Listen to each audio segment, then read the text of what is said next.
in the best of three semifinals. But guys, before we do introductions, I want to actually answer something, a question that was messaged to me here on Skype, where it's like, hey, why do you bother running commercials? You got such low people on the stream. A big part of this is because a couple of the people on the stream are very dedicated and awesome, and I know that they're watching whatever they can because they support the channel. And guys, we're never looking to spam you with commercials. In fact, we just got that partnership. We're running them very slowly and in not large amounts. But the big thing for us is, like, it's not a lot of money, but it builds up, and every single cent we get here on Base Trade TV, whether it's donated to us or whether it's through commercial revenue, we're cycling that back in. We're creating show matches with players. We want to create more content, more tournaments, all of that good stuff. So this is not money. Like, I'm not pocketing $5 from a broadcast today. That's going right back into you guys as the community. But I guess I should do introductions because we got something crazy going on. So in the lower left corner of the map, representing Team Fnatic, guys, it's your red Zerg player, Zanster. And in the top right corner, everybody likes him, but doesn't like to play against him. It's ESCeu Goody. That's a really good way to describe it. There is a reason why I don't like to play against him. 888 Reaper.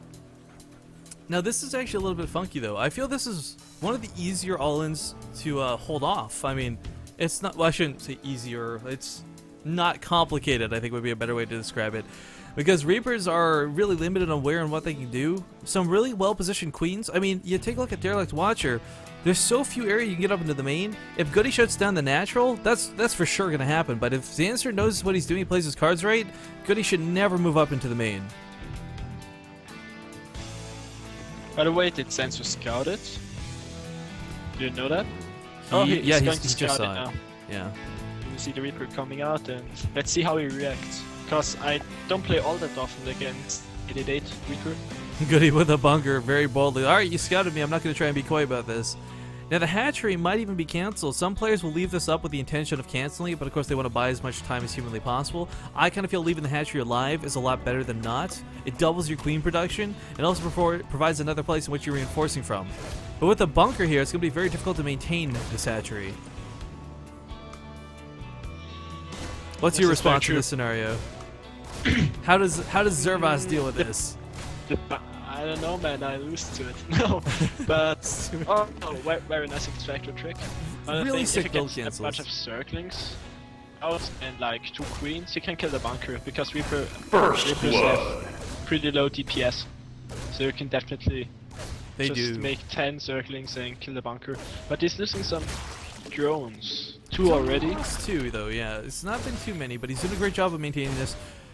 Zerglings now. Goody cannot jump down 2 levels though. Oh, that was really close. If we could have caught him in a corner, that could have been really good for Zanster. Some really nice dancing coming out of Goody here though, I must say. And of course he's got that bunker, which is basically a healing hut that he can retreat to. Yeah, there we go. I would just, in Zanster's position, I would just take both queens, attack the bunker. Yeah, he's pulling the queen off the main, and just kill the bunker there. He's got to wait though, because of course you can't just pull the queen blindly. He needs to get in there with everyone else. But ooh, nice catch on that 3rd Reaper.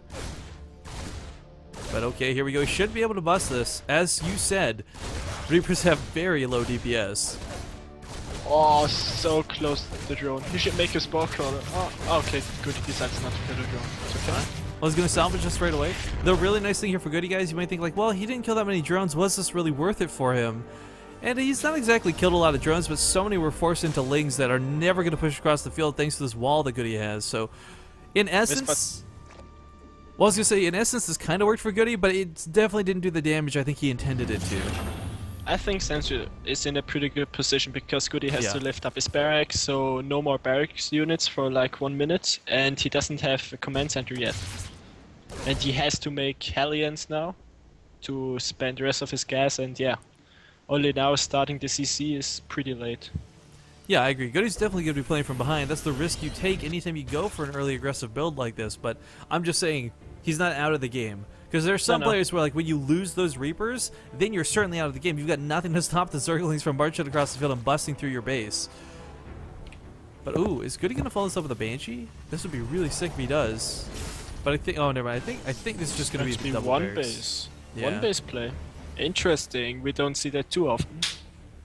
I was thinking Banshee, but then I saw the 2 extra barracks and I was like, okay, maybe not so much the case. But Widowmines, I gotta say, like, he's going for the Hellions right now. I don't know if he'll go for a tank as well, maybe, but I would love to see a He Widowmine. might go for the Banshee. He might go for the Banshee. It's a huge swap he'd have to make, though. The tank. distance. 1-1-1? No, 3-1-1? Interesting. Oh, it is gonna be the Banshee, or maybe even a Yes, Raven. because of the double gas. He has to spend his gas on that, and he has no time to get stim out. Well, I was gonna say, And it's Banshee. Goody. He would never make movement. Well, Banshee used to be the go-to like 100% of the time, but Ravens are becoming very popular in this matchup. Not just for the point of defense drone, but for the very cheap Seeker missile. But never mind Rifkin, it is in fact going to be a Banshee.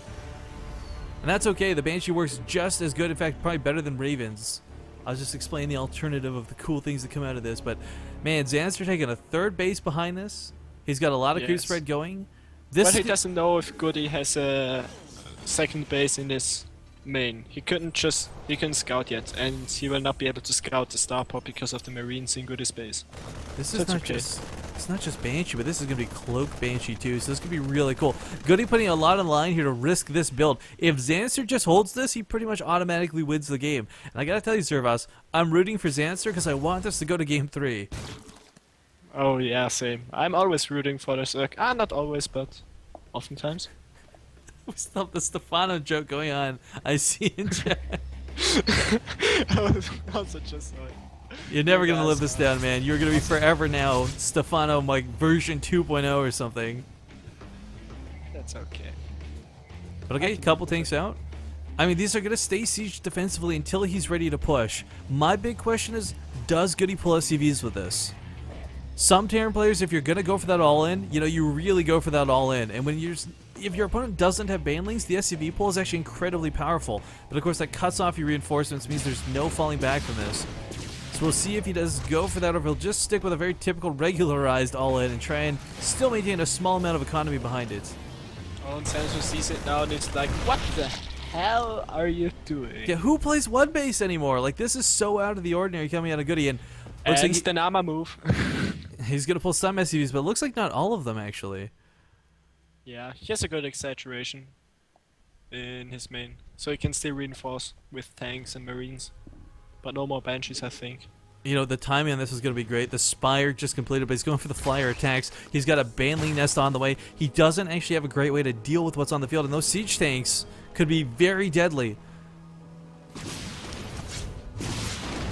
The Banshees are going to cloak, but of course there's a Spore Crawler and an Overseer here to make sure nothing goes wrong. Oh, he loses the Hellion right away. That Hellion, you know, it's kind of a throwaway unit in this situation, but every unit is so precious when you go for an all-in like this. And the siege tanks hiding behind the Marines. Marines do what they can for the tanks, but GG is called. Goody just can't handle it.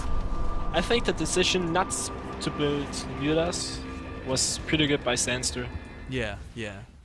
But alright, that's going to take us to game 3, guys. And I'm very, you know what, that game, I think some people might be disappointed in the way Goody opened that game, but I think that went really well. Mostly because, and entirely, I'm always cheering for game 3 no matter what.